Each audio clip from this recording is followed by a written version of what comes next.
आज आपण बनवणार आहेत सुरमई फ्रायची रेसिपी। तर आता इथं आपण सुरमई कापून घेतले, मस्त स्वच्छ धुवून पण घेतले।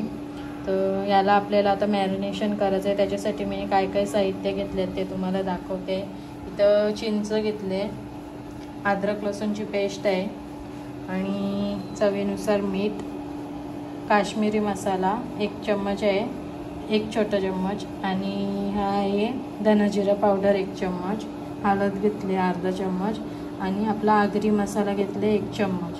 तर आपण एवढं सगळं साहित्य टाकून मच्छी आता मॅरिनेशन करू। आता आपण सुरमईमध्ये पहिला अद्रक लसूण पेस्ट टाकून घेऊ, पाऊण चम्मच अद्रक लसूण पेस्ट टाकून घेऊ आणि जे सगळं मसाला काढले ते आपण सगळं मसाले टाकून घेऊ। आणि ही जी चिंच आहे याच्यात बरफ झाले म्हणून मी याच्यात पाणी टाकून ठेवले, तर आपण ही चिंच टाकून घेऊ। आता याला आपण मस्त मिक्स करू। आता मी मस्त मिक्स करते आणि मग नंतर तुम्हाला दाखवते।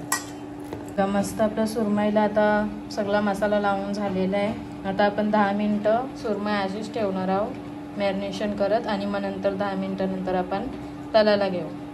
बघा आपले सुरमईला मॅरिनेशन होऊन 10 मिनिटं झाले आणि आता याला आपण फ्राय करायला घेऊ। तर बघा या मस्त तेल गरम झाले, तवा तापले आपला। तर चला आपण आता एक एक करून तुकडी फ्राय करायला टाकू। मस्त आपले तुकड्या मोठ्या मोठ्या आहेत, म्हणजे जाड जाड केलं, जास्त पातळ नाही केलं, आपल्याला घरीच खायचं असतं।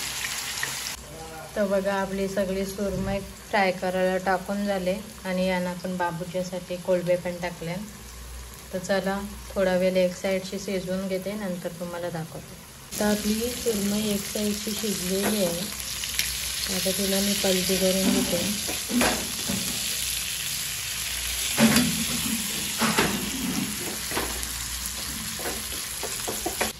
बघा आपली मच्छी दुसरी साईडची पण आता फ्राय करायला ठेवले।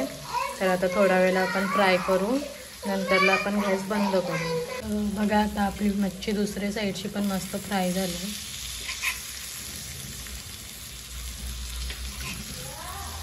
बघू शकता मस्त। आता आपली म्हणजे आता ही 2 मिनिटं जरा शिजवली मी आता दुसऱ्या साईडची। आता आपली सुरमई फ्रायची रेसिपी तयार आहे।